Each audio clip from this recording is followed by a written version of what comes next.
Hello दोस्तों, स्वागत है आप लोग का हमारे YouTube channel Mithilesh study GK में। तो दोस्तों आज की वीडियो में हम कवर करने वाले हैं मानव जनन तंत्र। क्या दोस्तों, मानव जनन तंत्र से टॉप 50 जीके एमसीक्यू इस वीडियो में दोस्तों कवर करेंगे। तो आप लोग दोस्तों हमारे चैनल पर पहली बार आए हैं तो चैनल को सब्सक्राइब कीजिएगा, अपने दोस्त को शेयर कीजिएगा और दोस्तों वीडियो को लाइक कर दीजिएगा। तो आइए दोस्तों शुरू करते हैं। मेरा पहला क्वेश्चन है दोस्तों कि मानव में नर जनन कोशिका क्या कहलाती है। तो मानव में दोस्तों नर जनन कोशिका को कहते हैं शुक्राणु कहते हैं। तो इसका राइट आंसर दोस्तों ऑप्शन नंबर बी के साथ दोस्तों शुक्राणु हो जाएगा।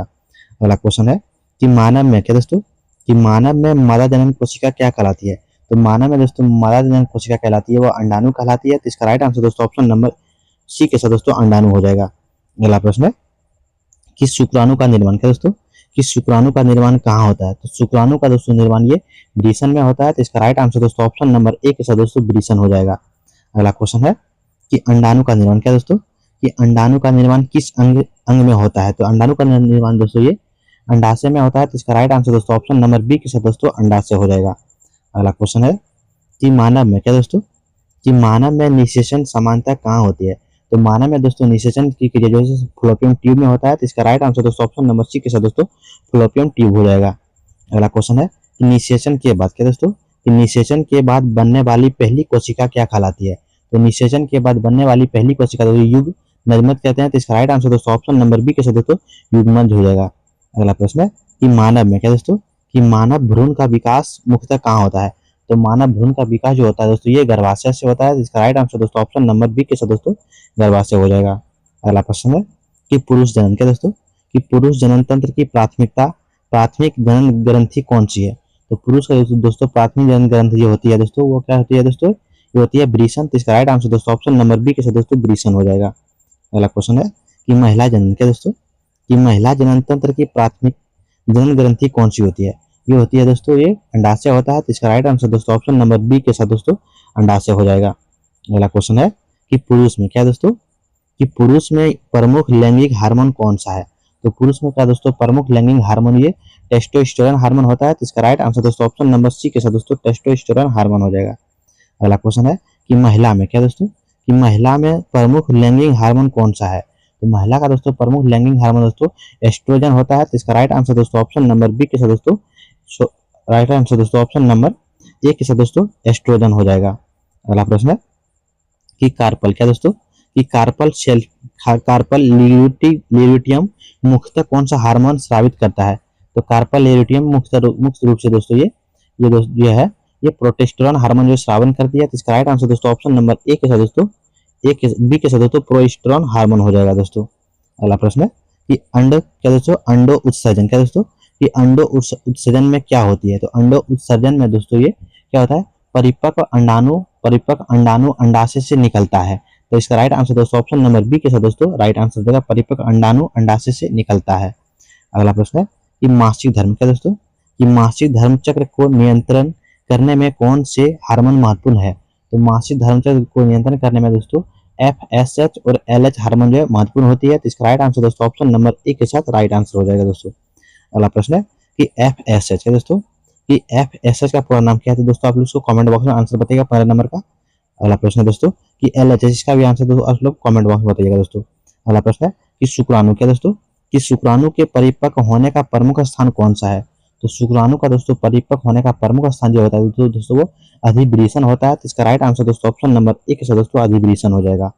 अगला प्रश्न है कि शुक्राणु की गति क्या दोस्तों कि शुक्राणु की गति मुख्य भूमिका किस भाग की होती है। तो शुक्राणु की गति मुख्य भूमिका जो होती है तो पूंछ से होती है। तो इसका राइट आंसर दोस्तों ऑप्शन नंबर सी के साथ राइट आंसर पूछ हो जाएगा दोस्तों।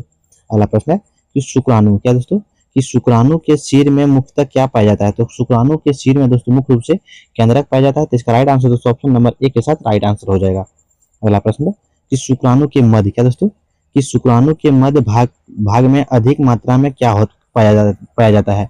तो शुक्राणु के मध्य भाग में दोस्तों अधिक मात्रा में माइटोकॉन्ड्रिया पाया जाता है। तो इसका राइट आंसर दोस्तों ऑप्शन नंबर बी के साथ दोस्तों माइटोकॉन्ड्रिया हो जाएगा। अगला प्रश्न है कि शुक्राणु में क्या दोस्तों कि शुक्राणु में एक्रोसोम क्या दोस्तों शुक्राणु में एक्रोसोम किस भाग पर स्थित होता है। तो शुक्राणु में दोस्तों एक्रोसोम जो दोस्तों ये सिर के आगे वाले भाग पे होता है। तो इसका राइट आंसर दोस्तों ऑप्शन नंबर सी के साथ सिर के अग्र भाग पे होता है दोस्तों। अगला प्रश्न है कि मानव में क्या दोस्तों कि मानव में सामान्यतः एक शुक्राणु में कितने गुणसूत्र होते हैं। तो एक शुक्राणु में गुणसूत्र की संख्या होती है 23, जो 23 होता है। तो इसका राइट आंसर दोस्तों ऑप्शन नंबर ए के साथ दोस्तों 23 हो जाएगा। अगला प्रश्न है कि मानव क्या दोस्तों, कि मानव अंडाणु में कितने गुणसूत्र होते हैं। तो मानव के अंडाणु में दोस्तों गुणसूत्र की संख्या कितना होती है दोस्तों, कितना होता है 23 होता है। तो इसका राइट आंसर दोस्तों ऑप्शन नंबर बी के साथ दोस्तों 23 हो जाएगा। अगला प्रश्न है कि मानव शरीर की क्या दोस्तों, कि मानव शरीर की समानता दैहिक कोशिका में कितने गुणसूत्र होते हैं। तो मानव शरीर की दैहिक कोशिका में दोस्तों गुणसूत्र की संख्या 46 होती है। तो इसका राइट आंसर दोस्तों ऑप्शन नंबर सी के साथ दोस्तों 46 हो जाएगा। अगला प्रश्न है कि मानव में क्या दोस्तों, अगला प्रश्न है कि मानव में शिशु का लिंग निर्धारण मुख्य रूप से किससे होता है। तो मानव में दोस्तों शिशु का निर्धारण जो होता है दोस्तों ये शुक्राणु से होता है। तो इसका राइट आंसर दोस्तों ऑप्शन नंबर बी के साथ दोस्तों शुक्राणु हो जाएगा। अगला प्रश्न है कि मानव क्या दोस्तों, अगला प्रश्न है कि मानव मादा का लैंगिक गुणसूत्र संयोजन क्या होता है। तो मानव मादा का लैंगिक गुणसूत्र का संयोजन जो होता है दोस्तों ये XX होता है। तो इसका राइट आंसर दोस्तों ऑप्शन नंबर बी के साथ दोस्तों XX है दोस्तों, XX हो जाएगा। अगला प्रश्न है कि मानव नर क्या दोस्तों, कि मानव नर का लैंगिक गुणसूत्र संयोजन क्या होती है। तो मानव नर में दोस्तों X और Y होता है। तो इसका राइट आंसर दोस्तों ऑप्शन नंबर सी के दोस्तों X और Y हो जाएगा। अगला प्रश्न है कि गर्भावस्था क्या दोस्तों, कि गर्भावस्था में भ्रूण का क्या दोस्तों, गर्भावस्था में भ्रूण को पोषण और ऑक्सीजन पहुंचाने वाले अंग कौन सा है। तो गर्भावस्था में दोस्तों भ्रूण को पोषण और ऑक्सीजन पहुंचाने वाले अंग को प्लेसेंटा कहते हैं। तो इसका राइट आंसर दोस्तों ऑप्शन नंबर ए के साथ दोस्तों प्लेसेंटा हो जाएगा। अगला प्रश्न है कि भ्रूण क्या दोस्तों, कि भ्रूण और प्लेसेंटा के बीच पदार्थ के आदान प्रदान कौन सी संरचना की महत्वपूर्ण भूमिका होती है। तो ये होती है दोस्तों ये गर्भनाल की। तो इसका राइट आंसर दोस्तों ऑप्शन नंबर बी के साथ दोस्तों राइट आंसर हो जाएगा गर्भनाल। अगला प्रश्न है कि गर्भावस्था क्या दोस्तों, कि गर्भावस्था की पुष्टि में कौन सा हार्मोन महत्वपूर्ण होती है। तो गर्भावस्था पुष्टि में दोस्तों कौन सा हार्मोन महत्वपूर्ण होता है। तो HCG होता है। तो इसका राइट आंसर दोस्तों ऑप्शन नंबर दोस्तों एक के साथ राइट आंसर हो जाएगा, HCG होता है दोस्तों। अगला प्रश्न है कि HGC क्या दोस्तों, HGC का पूरा नाम क्या है। तो HGC का दोस्तों पूरा नाम होता है दोस्तों क्या है दोस्तों, HGC का ह्यूमन क्लोराइड और ग्राइंड होता है दोस्तों। तो इसका राइट आंसर दोस्तों ऑप्शन नंबर एक के साथ राइट आंसर हो जाएगा। अगला प्रश्न है कि गर्भावस्था क्या दोस्तों, कि गर्भाशय की आंतरिक परत को क्या कहते हैं। तो गर्भाशय की दोस्तों आंतरिक परत को एंड्रोमेटियम कहते हैं। तो इसका राइट आंसर दोस्तों ऑप्शन नंबर बी के साथ दोस्तों एंड्रोमेटियम हो जाएगा। अगला प्रश्न है कि भ्रूण का आरोपण क्या दोस्तों, कि भ्रूण का आरोपण समानता कहाँ होती है। तो भ्रूण का दोस्तों आरोपण समानता दोस्तों कहाँ होती है दोस्तों, तो एंड्रोमेटियम होता है। तो इसका राइट आंसर दोस्तों ऑप्शन नंबर बी के साथ दोस्तों एंड्रोमेटियम हो जाएगा। अगला प्रश्न है कि पुरुष में क्या दोस्तों, कि पुरुष में शुक्राणु के साथ मिलने वाले द्रव का एक प्रमुख स्रोत कौन सी ग्रंथि से होती है। ये जो ग्रंथि से होती है दोस्तों ये होती है पुरुष जनन ग्रंथि से। तो इसका राइट आंसर दोस्तों ये शुक्राशय से, किसी शुक्राशय होता है। तो इसका राइट आंसर दोस्तों ऑप्शन नंबर बी के साथ दोस्तों राइट आंसर शुक्राशय हो जाएगा। अगला प्रश्न है कि प्रोस्टेट क्या दोस्तों, कि प्रोस्टेट ग्रंथि किस तंत्र का भाग है। तो प्रोस्टेट ग्रंथि दोस्तों ये पुरुष का जनन तंत्र का भाग है। तो इसका राइट आंसर दोस्तों ऑप्शन नंबर एक के साथ दोस्तों पुरुष का जनन तंत्र हो जाएगा। अगला प्रश्न है कि शुक्र वाहिनी क्या दोस्तों, कि शुक्र वाहिनी का मुख्य कार्य क्या होती है। तो शुक्र वाहिनी का दोस्तों मुख्य कार्य होता है शुक्राणु का परिवहन करना। तो इसका राइट आंसर दोस्तों ऑप्शन नंबर बी के साथ शुक्राणु का परिवहन करना हो जाएगा। अगला प्रश्न है कि महिला में क्या दोस्तों, कि महिला में अंडाणु को गर्भाशय की ओर ले जाने वाली नली कौन सी होती है। तो महिला में दोस्तों अंडाणु को जो गर्भाशय की नली से ले जाने वाली नली को कहते हैं फ्लोपियम ट्यूब कहते हैं। तो इसका राइट आंसर दोस्तों ऑप्शन नंबर बी के साथ दोस्तों फ्लोपियम ट्यूब हो जाएगा। अगला प्रश्न है कि गर्भाशय क्या दोस्तों, कि गर्भाशय का निचला संकरा भाग क्या कहलाता है। तो गर्भाशय का निचला संकरा भाग को कहते हैं दोस्तों सर्विक्स कहते हैं। तो इसका राइट आंसर दोस्तों ऑप्शन नंबर एक दोस्तों सर्विक्स हो जाएगा। अगला प्रश्न है कि महिला जनन क्या दोस्तों, कि महिला जनन तंत्र में जन्म के समय अंडाणु की प्राथमिक कोशिकाएं कहाँ होती है। तो जन्म के समय जो प्राथमिक कोशिकाएं जो होती है दोस्तों ये कहाँ होती है, कहाँ होती है दोस्तों ये होती है दोस्तों अंडाशय में। तो इसका राइट आंसर दोस्तों ऑप्शन नंबर बी के साथ दोस्तों अंडाशय हो जाएगा। अगला प्रश्न है कि शुक्राणु निर्माण क्या दोस्तों, कि शुक्राणु निर्माण की प्रक्रिया को क्या कहते हैं। तो शुक्राणु निर्माण की प्रक्रिया को कहते हैं दोस्तों क्या कहते हैं, इसमें टोनिजीज कहते हैं। तो इसका राइट आंसर दोस्तों ऑप्शन नंबर बी के साथ राइट आंसर हो जाएगा। अगला प्रश्न है कि अंडाणु निर्माण की प्रक्रिया क्या दोस्तों, कि अंडाणु निर्माण की प्रक्रिया क्या कहते हैं। तो अंडाणु निर्माण की प्रक्रिया को कहते हैं दोस्तों क्या कहते हैं, ऑरो या ओओजेनेसिस क्या दोस्तों, ओओजेनेसिस कहते हैं। तो इसका राइट आंसर दोस्तों ऑप्शन नंबर ए के साथ राइट आंसर हो जाएगा। अगला प्रश्न है कि निषेचन में क्या दोस्तों, कि निषेचन में नर और मादा युग्मक के संलयन से क्या बनता है। नर और मादा युग्मक के संलयन से बनता है दोस्तों क्या बनता है दोस्तों, ये नर के दोस्तों युग्मनज बनते हैं। तो इसका राइट आंसर दोस्तों ऑप्शन नंबर बी के साथ युग्मनज हो जाएगा। अगला प्रश्न है कि युग्मनज क्या दोस्तों, युग्मनज में गुणसूत्रों की संख्या कितनी होती है? तो युग्मनज में दोस्तों गुणसूत्रों की संख्या 46 होती है। तो इसका राइट आंसर दोस्तों ऑप्शन नंबर सी के साथ 46 हो जाएगा। अगला प्रश्न है कि मनुष्य क्या दोस्तों, कि मनुष्य में गर्भावस्था की औसत अवधि लगभग कितनी होती है? तो मनुष्य में दोस्तों गर्भावस्था की औसत अवधि होती है 280 दिन का होता है। तो इसका राइट आंसर दोस्तों ऑप्शन नंबर बी सी के साथ दोस्तों 280 दिन हो जाएगा।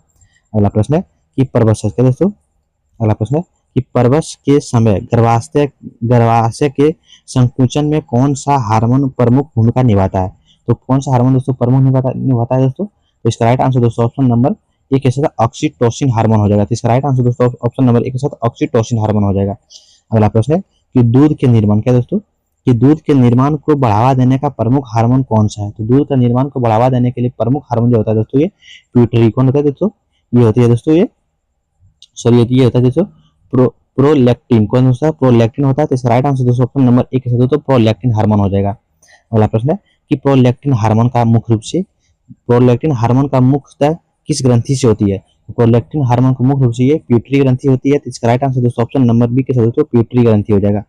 अगला प्रश्न है कि पुरुष में क्या दोस्तों, कि पुरुष में दोस्तों टेस्टोस्टेरोन का निर्माण मुख्य रूप से वृषण की किस कोशिका में होती है? तो वृषण की दोस्तों ये लैंडिंग कोशिका में होती है। दोस्तों इसका राइट आंसर दोस्तों ऑप्शन नंबर बी के साथ राइट आंसर लैंडिंग कोशिका हो जाएगा दोस्तों। अगला प्रश्न है कि शुक्राणु निर्माण क्या दोस्तों, कि शुक्राणु निर्माण सर्वष्टि कोशिकाओं की क्या भूमिका होती है? तो शुक्राणु निर्माण की सर्वष्टि कोशिकाएं जो होती है दोस्तों शुक्राणु कोशिकाओं और पोषण एवं समर्थन देना। तो इसका राइट आंसर दोस्तों ऑप्शन नंबर ए के साथ राइट आंसर हो जाएगा।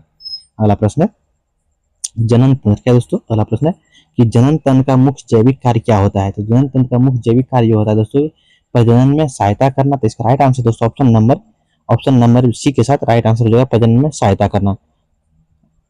तो दोस्तों आप लोग को ये 50 प्रश्न हम देख लिए इस वीडियो में।